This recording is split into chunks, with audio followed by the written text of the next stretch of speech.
Hey everybody, welcome to another episode of the LitRPG Podcast. I'm Ramon Mejia, and welcome to episode 26, already at 26 folks. I'm the hostess with the mostest. I'm here to bring the latest LitRPG news, reviews, and of course, author interviews. I want to give a quick shout out to a new Patreon supporter for the podcast, Greg Horlock. He has been generous enough to donate $15 a month at our Patreon page that helps to basically cover the costs of this particular podcast and also our other podcast, the Geek Bites Podcast. So thank you, Greg, for your wonderful support. That's the largest monthly pledge that we have gotten so far. So thank you, man. If you want to, anyone else wants to help support the podcast that way, they can go to patreon.com/Geek Bites Podcast. Okay, new releases and reviews. This week I'll be reviewing Soulstone, Awakening, The Accidental Mage, The Orb of Anger, Book 1, and Oakshield Junction, which is actually an omnibus of the strength build and the dexterity build from that author. I'll let you know what I think about all those books later on. But first, we are going to begin with LitRPG News.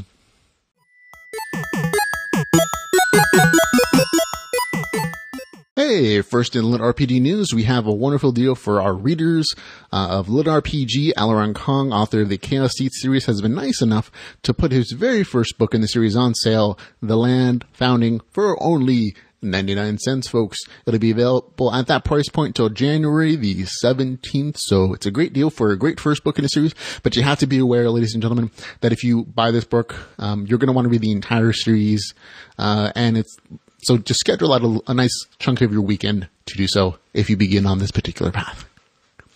Okay, also in LitRPG news, Lux Stat Strategy, The Secret of the Old Ones, Book 1 is out now. This was kind of a sneaky publishing thing that the author Blaze Corvin did. I had expected it a little later in the month, but it suddenly popped up on Amazon, and apparently Amazon's getting their time schedule together, so he pushed the publish button today, and it actually showed up today. So good for him. It's a little sudden. I didn't have a chance to read it all yet. It literally just came out, as of this recording. But I'll review it for you folks next week. But I've read a little bit of it, and I've enjoyed what I read. I'll have a link in the show notes for you guys to pick it up. Also, Blaze Corvin's other story, series, the Delvers LLC series, has an audiobook, and it's finally out. I had been looking forward to listening to this audiobook for, since he announced it. I'm a huge audiobook fan, especially of our genre, LitRPG. Big fan. It's us narrated by the great voice talents of Jeff Hayes, and I'm going to play a quick sample for you folks. See, this is why I can't stand Terrence. Instead of being appropriately awestruck and appreciative that I didn't miscalculate your travel over hundreds of light years almost instantaneously, you give me cheek. Seriously, why aren't you people on your knees or begging for mercy or something? Where is the adoration? You aren't even pissing yourselves. The universe is going to hell, I swear. Jason glanced at Henry and saw his friend pressing his lips together. He recognized this expression. Henry was fighting down his temper in order to think. Jason screwed up his courage, controlled his frustration, and coughed before asking, Sir, could you tell us why we're here? You're where I wanted you to be. Hey, hope you like that sample. It's added in post, folks, so don't mind the funny faces if you saw them. We'll move on to some more LitRPG news, though. Awaken Online Precipice, the second book in Travis Bagwell's series, is up for pre-order right now. Yes, ladies and gentlemen, if you've never heard this series, it's a wonderful action-adventure story set in a virtual reality MMO where the main character is not as lighthearted and good as the other characters you might have read. He's more morally ambiguous. He's a necromancer. He makes zombies explode, and he's a badass on the battlefield. Love the series, love the first book, and I look forward to this book coming out on March 31st, 2017. We'll have a link in the show notes, of course, for your pre-order. I've had a chance to talk to Travis Bagwell before. He's a great guy. And again, I love the series, and March 31st can't come soon enough. Also in LitRPG news, the next book in the Way the Shaman series, Book 5, is also for pre-order. It'll be available April 2nd, 2017. It's a favorite of mine. I encourage you to go check it out. It's one of the most long-running LitRPG series. It's from a Russian author, Vasily Mahenko. Also talk to him. Check out that interview on our site, geekbystepodcast.com or LitRPGpodcast.com. They go to the same place. If you want to hear that interview, it's fun as well, but I'm looking forward to this one as well. Also, the Nagant Wars, written by Jayden Hunter, is up for re-release pre-order. I know that's a weird phrase, but it really means something. After critical reviews, reader reviews, the author pulled this story a few months ago to rewrite some parts and really just make it better, a better LitRPG story. The author is very open about some of the mistakes he felt he made in his writing of this particular LitRPG story, and he's done his best to correct them, and make it a better story, hopefully. But we'll have a chance to reread it on January the 31st. In related news story to that, that author, Jayden Hunter, was actually on a podcast called the Fantasy SciFi Marketing Podcast, talking about his experiences as a LitRPG author. I watched it. It's highly entertaining, folks. I encourage you to go find it. We'll have a link in the show notes, of course, for it. But Jayden did a really good job of highlighting our genre, being an ambassador of LitRPG to other authors who are interested in maybe writing in our genre. But he was very upfront about the challenges he faced, some of the mistakes he made, coming into the genre, from an outsider's perspective, I guess. And he kind of highlighted the best way to appeal to the audience and to write a great story is to be authentically passionate about the genre of LitRPG. And so I enjoyed it immensely. I encourage you to go watch it again. But thank you, Jayden, again, for making such an entertaining podcast and kind of taking over that entire podcast for that episode, man. So thanks. Okay, also, Jeffrey Falcon Logue, author of the Slime Dungeon series, has announced that the third book in his series is on track for late February, early March release date. There's no more info on the story at this point, but I know there are a lot of people who are looking forward to that next book in that series, so I figured I'd let you know exactly how long you probably have to wait. And last little bit of LitRPG news. Amy Hopkins has announced that her first LitRPG book will come out this month. It's called Realm of the Nine Circles. And I'm really just showing it off because of the badass cover art. A wonderful cover art, and I hope the story is as entertaining and interesting as the cover makes it seem. I look forward to reading this, Amy, if you're watching or listening, when it comes out. And that'll be it for LitRPG news.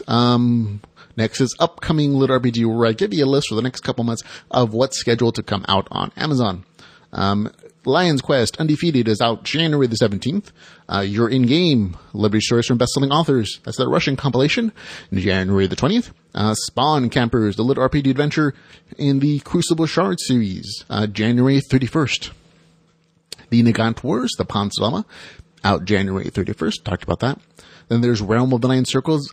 It's scheduled to come out sometime in January. Also, Dungeon Madness, Book 2 in the Divine Dungeon series is out in February. The Beginning, Dark Paladin Book 1 is out February the 7th, 2017. That's Vasily Mahenko's next LitRPG series. Remember that The Way Shaman has already been written, I believe, up to like 7 or 9 books in Russia, and we're just getting the translated versions. This is his next series that he's written, and it's actually coming up sooner than the end of his other series. So I'm looking forward to this. Also in February, Sucked Into an RPG, out February the 20th. We don't have a lot of information on that one, but it's on Amazon. And Spitsnuts, a 49ers LitRPG novel. It will be available February the 28th. 2017 as well. So there you go, folks. The LitRPG that's scheduled for January and February is there. Now on to new releases and reviews.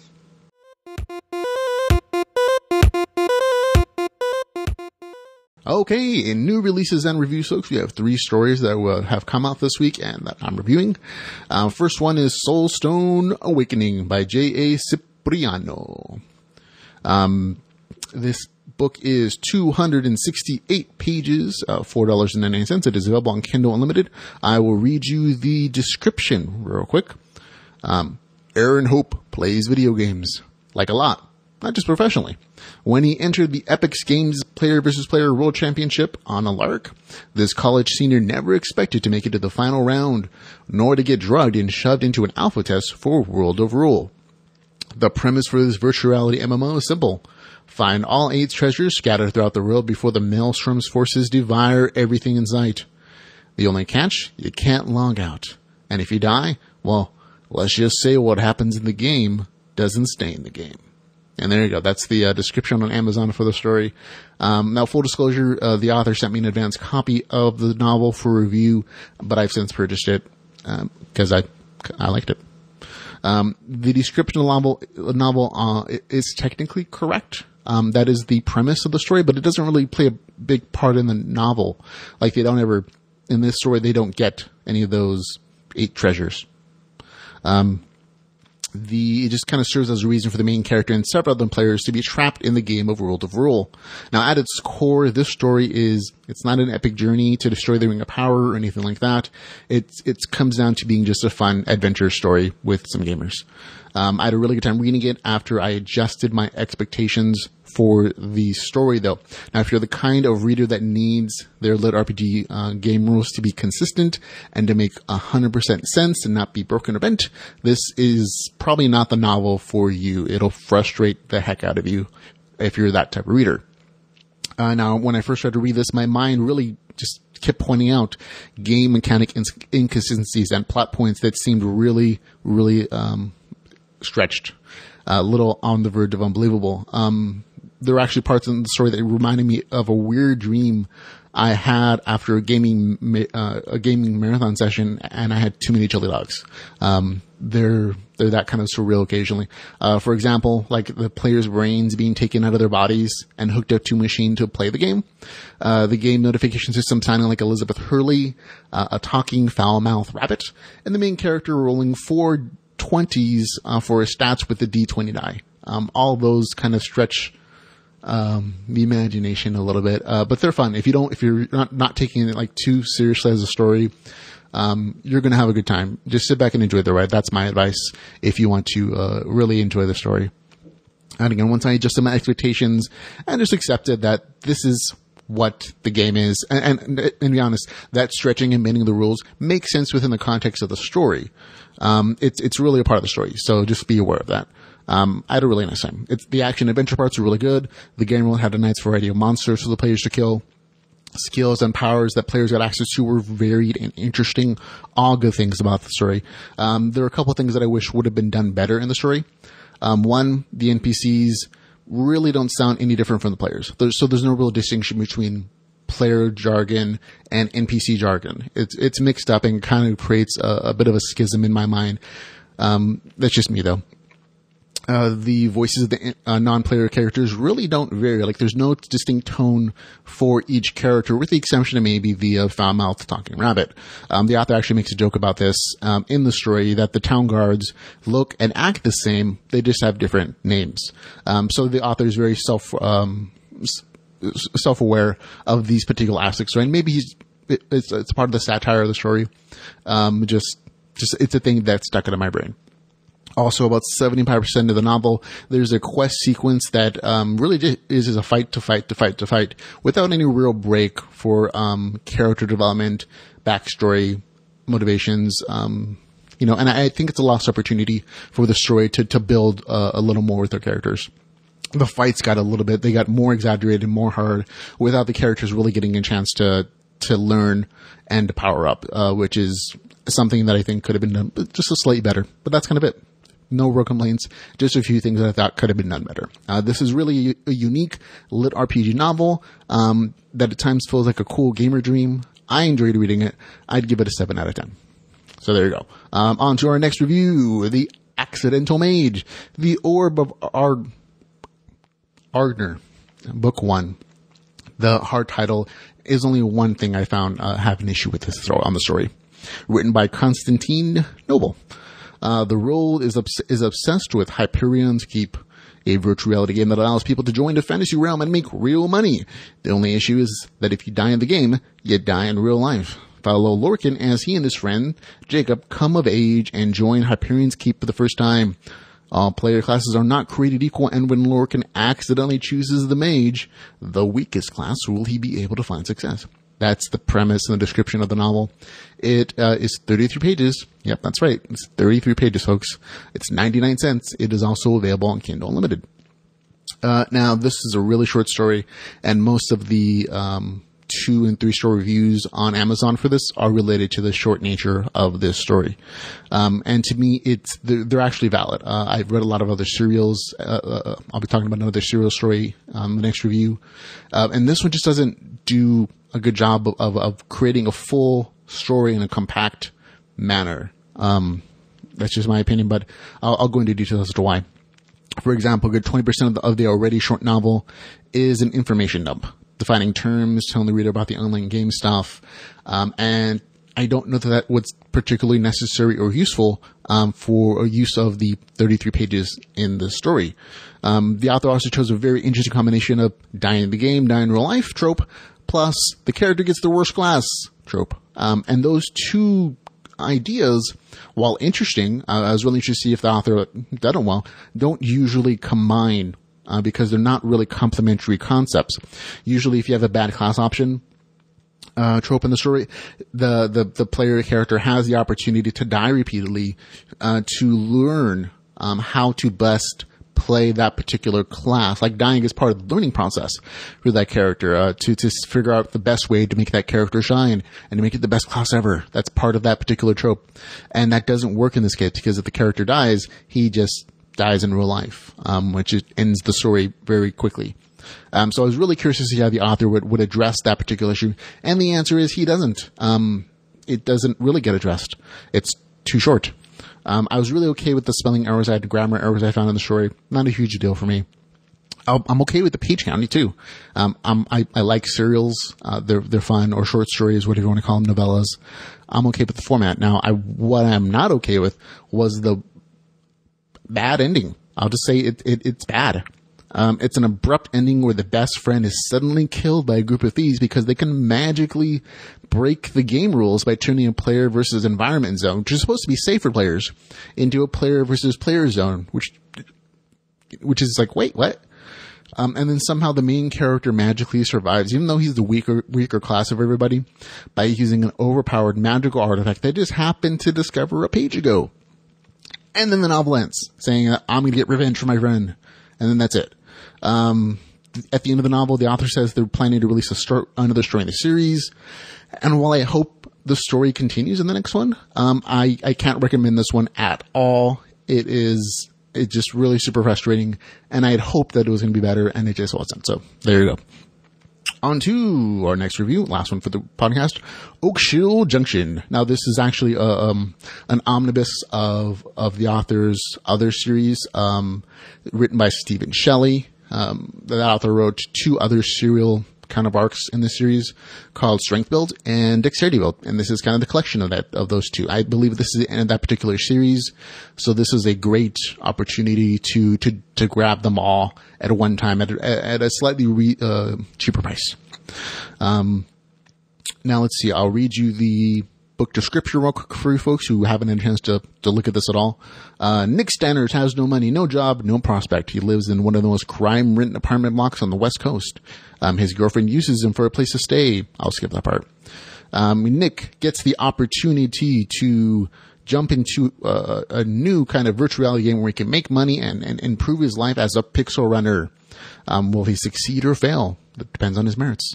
The series this particular book is 329 pages long. It actually encompasses 8 smaller stories. They're just kind of pushed together now. It is $4.99, which is a little more reasonable. The individual pieces are about 40 pages for 99 cents, which was an issue for some people, and is also available on Kindle Unlimited. So if you have Kindle Unlimited, this is a no-brainer to me. Author Stephen J. Shelley is really working the serial model on Amazon on this particular series. He serialized each story, then he put them together in individual omnibuses, and now he squished those 2 omnibuses into a larger omnibus for people to read all at once. And I'd say this is probably the best value of all his collections. If you're into the story, if you're just waiting for the series to be done to read it all at once, this is it. Enjoy. I really like the serial. I enjoy these stories. And again, as an omnibus, it makes a little more financial sense per page count. And it addresses like the short nature of the stories for a lot of people as well. I enjoyed strength build in that series. The character jumps into this virtual reality MMO where that's actually broadcast live to the world, and it's one of the popular games in the world. And he becomes a pixel runner, which is a combination of a live gaming streamer and also virtual reality MMO player. And he has a bunch of adventures. He kills things, and each individual episode is really well done. Like, there's a full story arc in each one of those smaller stories. Even though they're 40 or 50 pages, they feel very full. They feel very efficient in their storytelling, which is, to me, a better way of doing a serial story than that last story I talked about. This is a great example, to me, of a serial done right, where each thing is its own story. It has a beginning, middle, and end. It's complete, but it also connects to everything else. And as a whole, it feels like a season of television where each story is individualized, but as a whole, it's also a larger story. And I really liked it. Let's see. Although in the second arc, the dexterity build, where the character goes from a strength build to a dexterity build in his gameplay choices, you get the reasons for the character to stay in the game, get a little thin. Just look past it. It's still a fun and interesting story. And at the end of dexterity build, it's a satisfying conclusion, and it's very much a conclusion. So there we go. It's a great read. It's a no-brainer. If you have Kindle Unlimited, I'd say definitely check it out. I enjoyed it. I purchased each individual book. I had a good time anyways. It's still a little bit overpriced, but it's a little bit better as an omnibus in this form. So it's a big recommend for me. I definitely give it an 8 out of 10, in my opinion. I enjoyed it, and I think a lot of more people will enjoy it as a larger story now. That's it, everybody. End of the podcast. Thank you very much for listening and watching. I appreciate you taking the time again to listen to me talk about the thing that I love, LitRPG, and hanging out with me. If you enjoyed the podcast and, of course, you want to help support us, you can find out all the ways to do so at LitRPG Podcast /support. But until I get to hang out with you guys again next week, hopefully, remember, folks, go read some LitRPG.